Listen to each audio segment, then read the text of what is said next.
Huckleberry, Huckleberry Finn. Huckleberry Finn, Huckleberry, Huckleberry Finn.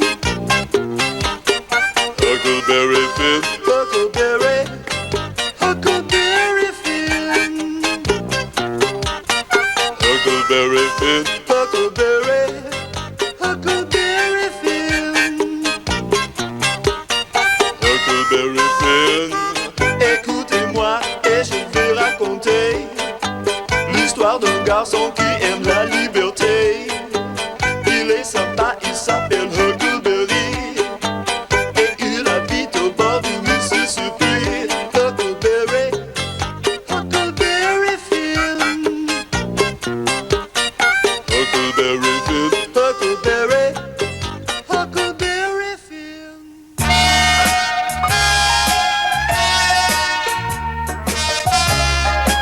Dans le brouillard, le radeau de Huck et de Jim s'est écrasé contre un bateau à vapeur et nos deux amis ont sauté à l'eau et se sont perdus de vue. Alors qu'il était à la recherche de Jim, Huck se retrouva dans la propriété de Saul Grangerford, un très riche propriétaire terrien de la région. Sous un faux nom, Huck fut reçu et traité comme un invité dans cette famille.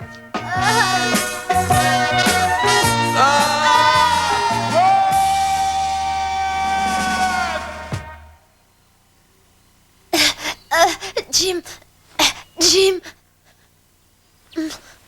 Ah.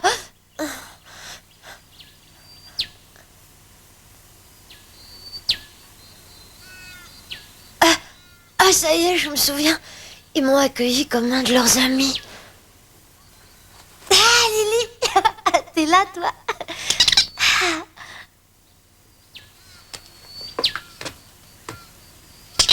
Lily, j'ai un gros problème. Je suis incapable de me souvenir du nom que je leur ai donné hier quand je me suis présentée. Bonjour, ça va? Ah, Bon, qu'est-ce que tu fais déjà debout? ah, rien du tout, Buck. Dis-moi, est-ce que tu trouves que c'est bien d'aller à l'école? Moi? Oh bah non. Je déteste ça. Si je pouvais ne pas y aller, je connais pas un enfant qui aime ça, d'ailleurs. Ah bon, mais alors, j'imagine que tu sais pas écrire ni mon prénom ni mon nom. Oh ben si, faut pas exagérer. Je suis pas si bête. Regarde. George Jackson. Alors, qu'est-ce que t'en penses, hein? George Jackson. C'est pas mal, dis donc, tu l'as même écrit comme il faut.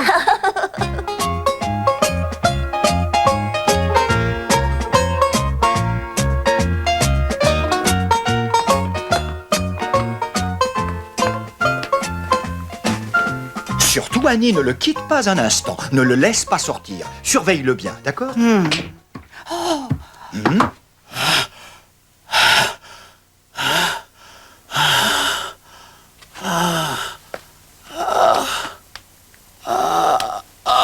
Jim!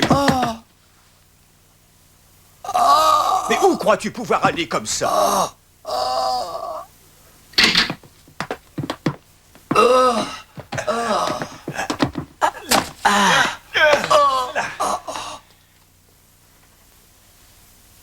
Dis-moi, tu es bien le Jim qu'il recherche, n'est-ce pas? N'ayez pas peur, ayez confiance, Jim. Est-ce que tu veux dire que je dois porter cette tenue pour prendre le petit déjeuner? Oui, les Grangerford sont comme beaucoup de grandes familles, très exigeants sur les principes et sur la tenue. Ils vivent comme on vit dans les cours royales en Europe. Si vous ne voulez pas vous ridiculiser, tâchez de faire attention à vos manières. Tenez-vous bien. J'ai jamais été dans une cour royale, comment je vais faire? Vous n'avez qu'à tout simplement observer comment font les autres.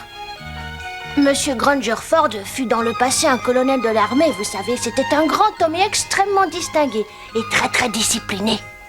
Ah, où j'ai mis les pieds? Surtout ne vous asseyez pas avant que tout le monde ne soit assis. On est bien d'accord, hein? Si vous faites ce genre d'erreur, je me ferai taper sur les doigts. C'est la première fois que je suis aussi nerveux pour aller manger. Chut, reste avec moi, Lily, je vais te trouver quelque chose à manger. Bonjour. Bonjour. Georges, viens vite, entre. Bonjour, Georges. Venez vous asseoir à côté de moi, je vous prie. Monsieur Grangerford.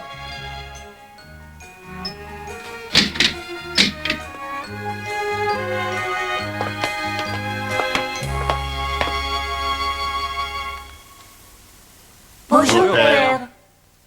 Bonjour.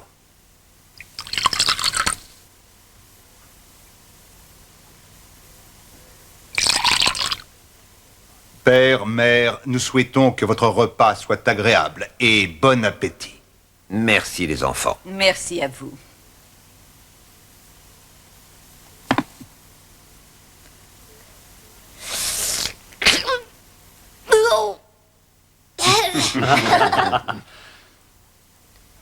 Vous pouvez vous asseoir, Georges? Assieds-toi maintenant. Père, cela fait 1 an aujourd'hui que notre cousin Bud est mort. J'ai l'impression que les Shepperson se tiennent tranquilles en ce moment. Ils essaient de nous tromper. Je sais ce qu'ils préparent. Ah, je sais. Cela fait 30 ans que les histoires entre nos deux familles existent. On ne peut pas se réconcilier aussi rapidement, c'est impossible. Se réconcilier avec eux? Mais comment peux-tu imaginer ça? Mère, laissez-moi faire et je les prends tous un par un à moi, les Shepperson. C'est ça, mon enfant. Et quand tu te seras débarrassé des Shepperson, nous pourrons vivre en paix sur toutes les terres qu'ils nous ont volées, hein. Georges, n'écoutez pas tout ce qu'ils disent. Vous êtes un étranger. Nos problèmes ne vous regardent pas. Soyez gentil, ne faites pas attention, d'accord? Mais voyons, Sophie, qu'est-ce que tu racontes? Il n'aime pas les Shepperson, lui non plus.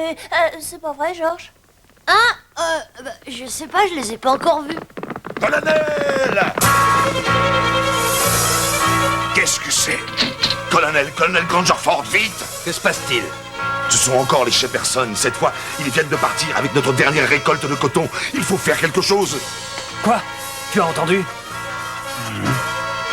Vous savez ce qu'il vous reste à faire, les garçons. Attendez-moi, je viens avec vous. Tu restes là, Buck. Nous ne serons pas longs. Fais-nous confiance. Soyez prudents, mes enfants. Ne t'inquiète pas, mère, nous reviendrons. À plus tard.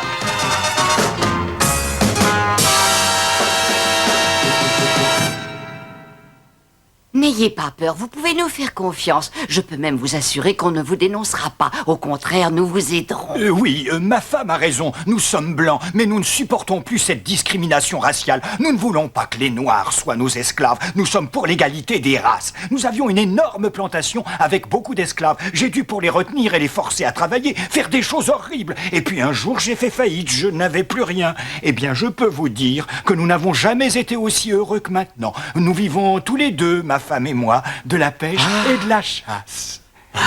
Alors, Jim, est-ce que vous êtes prêt à nous faire confiance à présent? Tu sais, je t'aurais pas sauvé hier si c'était pour te remettre aux esclavagistes. Ah oui, excusez-moi, je vous remercie. Et vous avez soigné mes blessures aussi? C'était la moindre des choses. Vous étiez tremblant de fièvre et de douleur. Merci, madame. Je m'appelle Robert et je te présente ma femme, Annie. Moi, c'est Jim. Je n'oublierai jamais ce que vous avez fait pour moi, monsieur.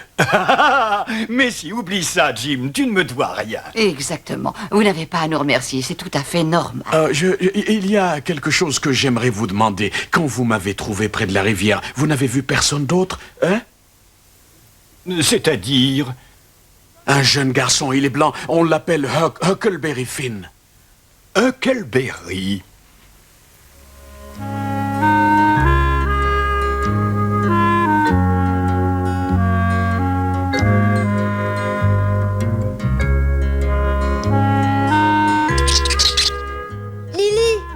Est-ce que tu vois Jim? Viens, descends, on va aller voir de l'autre côté. Nous risquons d'avoir des ennuis, Jimmy. C'est de la folie de se retrouver ici. C'est beaucoup trop dangereux. Nos parents ne peuvent pas nous empêcher de nous voir. D'ailleurs, j'ai décidé de quitter les miens. C'est vrai?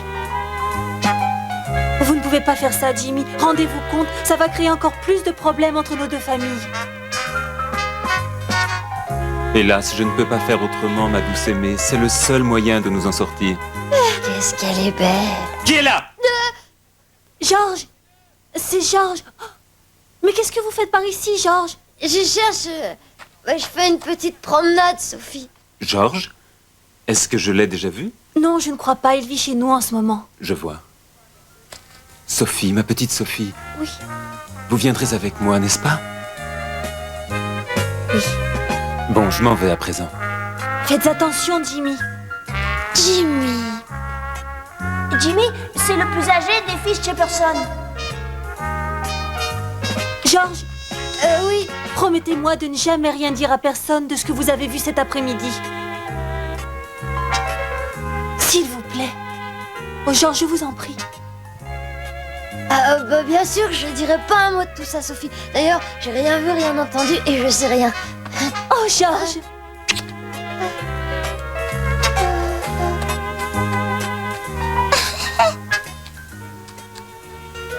Il s'est noyé! Il est mort! C'est trop tard!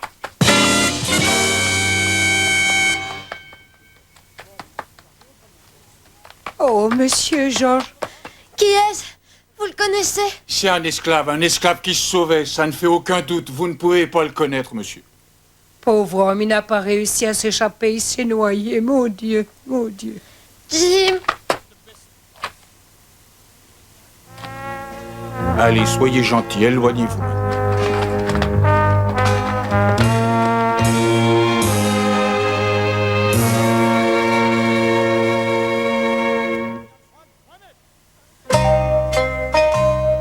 Oh, ma Lily, c'était pas Jim, j'ai eu très peur, tu sais. Merci, mon Dieu, je vais continuer à le rechercher. Je suis sûre qu'il est vivant, il peut pas se noyer, lui. Monsieur Georges! Monsieur Georges! Venez vite, Monsieur Buck vous demande, il veut vous voir! Monsieur Georges! Monsieur Buck veut vous voir!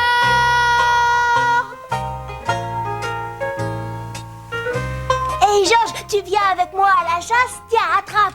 Ah, chasser? Ouais, pourquoi pas, ça peut être amusant. Je suis un excellent chasseur, tu sais. Attends de voir comme je suis bon, tiens! Allez, on y va! D'accord. À ce soir et bonne chance. Faites attention, soyez prudents. Oh, ma petite Lily, mais oui, je suis là, je reste avec toi. Ne t'inquiète pas, je vais jouer avec toi tout le temps où ils seront absents. Jack! Oh, bonjour, monsieur Robert. Mais qui est ce garçon? Il y a longtemps qu'il est ici, je ne pense pas l'avoir déjà vu. Je me trompe peut-être. Il a sonné à notre porte hier. Il dit qu'il est tombé d'un bateau à vapeur. Alors nous l'avons invité à rester quelque temps ici. Ah bon, il est tombé d'un bateau à vapeur. Et est-ce que tu sais comment il s'appelle?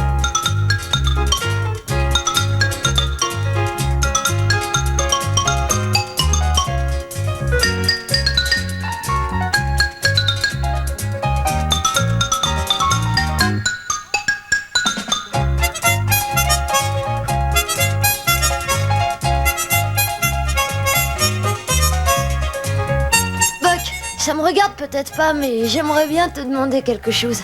Comment ça se fait que ta famille et la famille Jefferson se détestent autant que ça? C'est pas normal. C'est une vendetta. Vendetta? Qu'est-ce que c'est que ça? Tu sais pas ce que c'est? Non. Bon, eh ben suppose qu'il y a, oh là là, des générations, deux hommes se battent, que l'un se fasse tuer, la famille de celui qui est mort voudra se venger. Et pour ça, elle ira attaquer la famille ennemie. Et ensuite, ce sont les autres qui se vengeront. Et ainsi de suite, de père en fils. La vengeance se transmet de génération en génération, c'est ça la vendetta. Ça peut durer longtemps? Jusqu'à ce que l'une des familles disparaisse totalement. Il n'y a aucun contact entre les familles. Aucun dialogue, aucune explication. Ils ne se rencontrent jamais. Pas de mariage entre eux? Pas question. Pauvre Sophie.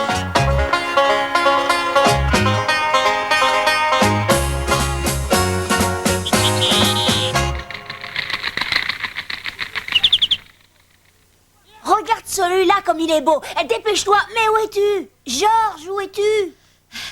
J'arrive.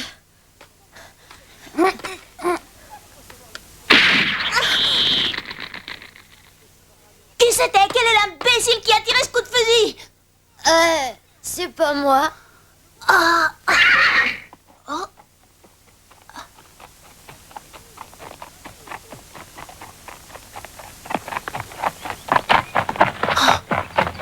C'est Jimmy Jefferson.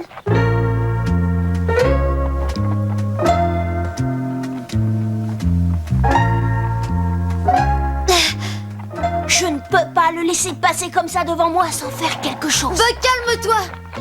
Je vais le tuer, je vais le tuer. Buck, arrête, ne tire pas.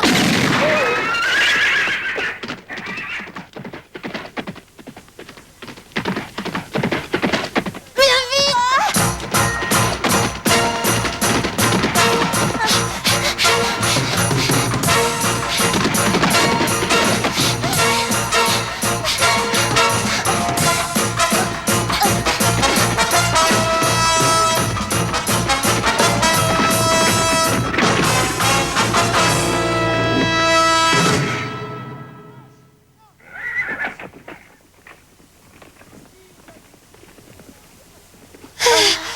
Il est parti.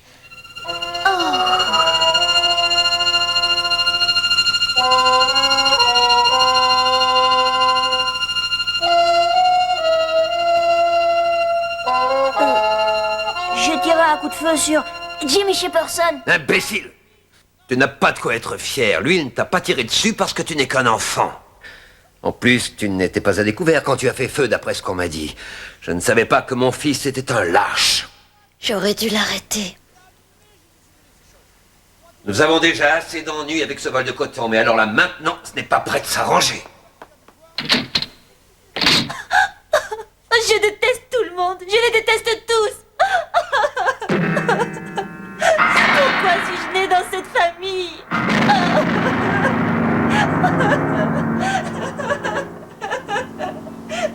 J'aurais dû empêcher Buck de tirer sur Jimmy, je suis fou moi aussi. Hein? Sophie? Quoi? Qu'est-ce que vous dites? Un garçon qui est tombé d'un bateau? Oh, Jim, ne bougez pas, restez allongé. Oui, c'est cela, mais ne te mets pas dans cet état. Je n'ai pas l'impression que ce soit le jeune garçon que tu recherches. Mais comment est-ce que vous le savez? Parce que j'ai demandé son nom et qu'il s'appelle George Jackson. George Jackson? Vous dites George Jackson, c'est bien ça? Jackson. George Jackson.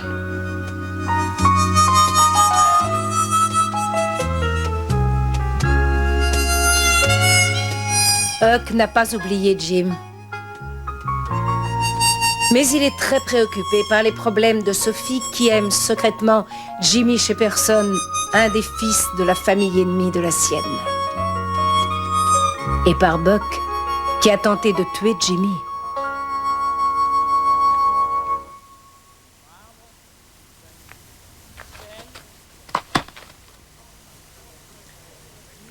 Enfin, nous avons tout récupéré. Oui, et tu as vu, nous n'avons même pas eu besoin d'utiliser nos armes. Tout s'est passé dans le plus grand calme. Père sera très heureux quand il le saura, n'est-ce pas? Oh, et très fier de nous. C'est eux! Ils reviennent en force! Et cette fois, ils passent à la table! Je pensais qu'ils avaient compris et que c'était fini. Bob Grangerford, vous n'auriez pas dû nous faire un coup pareil! Que voulez-vous dire par un coup pareil? Qui a commencé les premiers? Si j'ai un petit conseil à vous donner, Edward Shepperson, rangez vos fusils et rentrez chez vous! J'ai quelque chose à vous dire! Jamais un Shepperson n'a tiré dans le dos d'un homme qui se promène dans les bois! N'insultez pas notre famille! Bob, arrête! Arrête, Bob! Bob!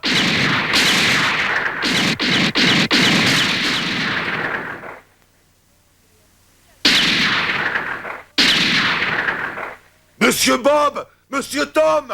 Revenez ici!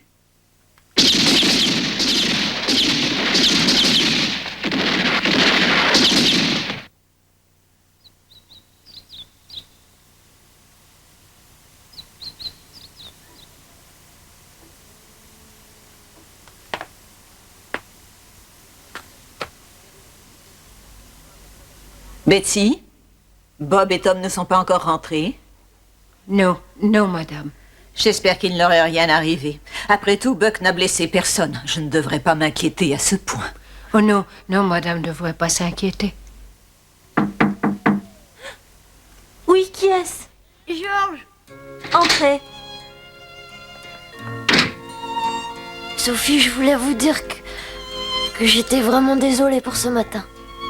J'aurais dû empêcher Buck de tirer. Oh, ce n'est pas votre faute, George. Je ne vous en veux pas. Et je n'en veux pas à Buck non plus. Il n'est encore qu'un enfant insouciant. Il ne réfléchit pas. Il croit très sincèrement et le plus simplement du monde tout ce que son père et ses frères disent. Vous savez, George, je vous envie.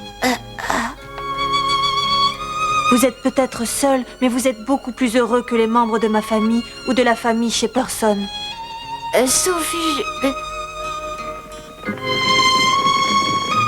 Et voilà, il rentre. C'est Bob et Tom. Enfin, ils sont de retour tous les deux. Vous voyez, madame, il fallait pas s'inquiéter. ils sont là, ils sont là.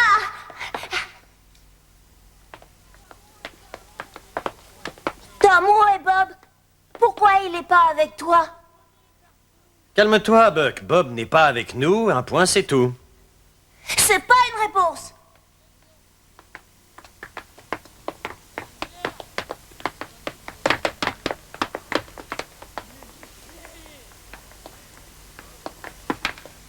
Est-ce que Bob... Est-ce qu'il est mort? Non, non, il n'est pas mort. Enfin, vous comprenez, père. Il s'est fait capturer. Je peux pas te croire, ils l'ont attrapé. Mais ils vont le tuer, ils vont tuer mon frère. Buck, ne t'en fais pas. Nous avons capturé Edward Shepperson. Il est entre nos mains. Maman, qu'est-ce qu'ils vont faire à Bob? Et s'ils le tuent? Buck, je t'en prie, calme-toi. Tu es en Grangerford, oui ou non? Alors garde ton sang-froid et cesse les pleurnicheries. Buck, ne pleure pas. Bob ne risque rien. Ne t'inquiète pas, ça va aller. Pauvre Bob.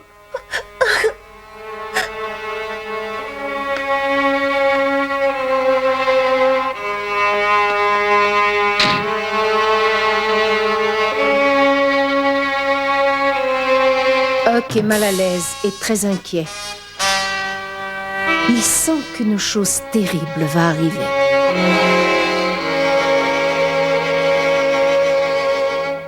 Huckleberry